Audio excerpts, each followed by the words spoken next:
If there's one thing for you to take away, it's a screenshot of that slide. But I do hope that you'll ask the organizers for a link to this slide deck.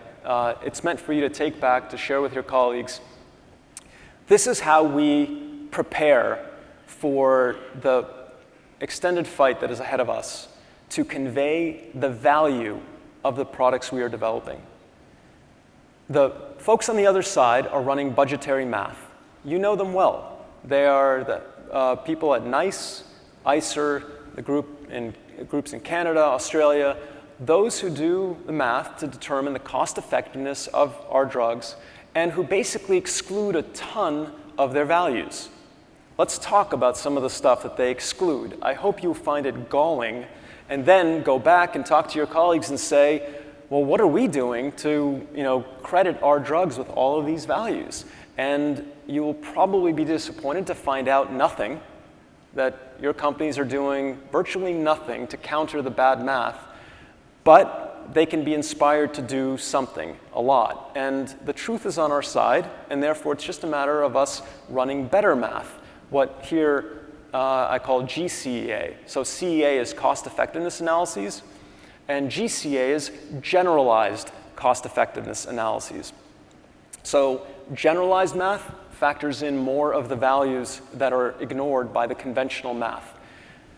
An example, so these are a lot of the values that go into GCEA. So disease severity, fear of contagion, genericization, caregiver spillover, and this is all that ICER and NICE say counts, right?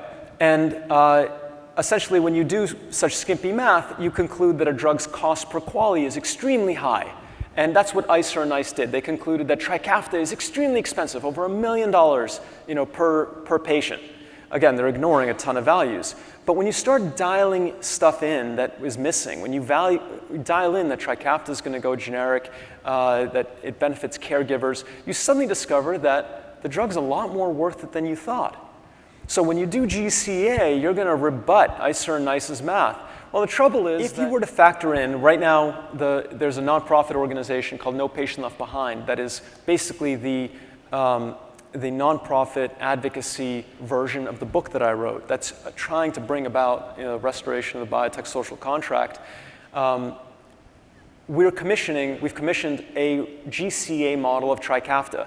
And we're going to be working on a series of these in order to prime the pump so that your companies can then contract with the analysis group or Precision HEOR, and they will say, oh yes, we've done a GCEA. We did a bunch with No Patient Left Behind. We can do one for you. We can pull off a similar model. Your drug is similar to Trikafta in some ways. Let's pull that model off the shelf, adjust it. Touch on the US versus rest of the world payment for the medicines that we get as well, because we're sitting in a country that's mostly paying for every drug that the rest of the world gets at the moment. Yeah, well, you're kind of answering my question for me. But if you think of paying a mortgage, then I would basically say that Europe, Canada, Australia, they're like bad roommates. They live in the house, they enjoy the benefits of these drugs, but they say, I'll start a bit late and I really don't want to pay my fair share. I'll sleep on the couch or whatever, I'll use less of the refrigerator. And, it leaves the US paying more and more of the mortgage. And ideas like international reference pricing, as much as it may seem like it's a way to get the US to pay as little as those other countries do, the truth is it's a mechanism to harmonize price. Companies would simply raise their prices in other countries, in order to shield their US price. And so it's like telling your bad roommates, you have to pay your fair share. The trouble is that these roommates have made it quite clear that they are willing to deny themselves the benefit of these drugs. They're willing to deny, early access, to drag their heels on, before they allow patients to get the benefits of these new drugs. So if we say you have to pay, your fair share, basically the same as us, they may move out.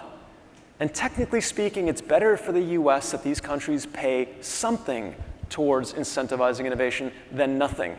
So how do we get European countries and Canada and Australia, how do we get them to pay more of their fair share? Well, the same way that we get them to pay more for other US products, trade negotiations. If we're going to lower tariffs on European steel, then part of that negotiation can be, hey, be less draconian in the way that you pay for drugs. But it is not by vilifying drug companies and basically saying, hey, if you sell drugs that cheaply in Europe, it means you can sell them that cheaply here.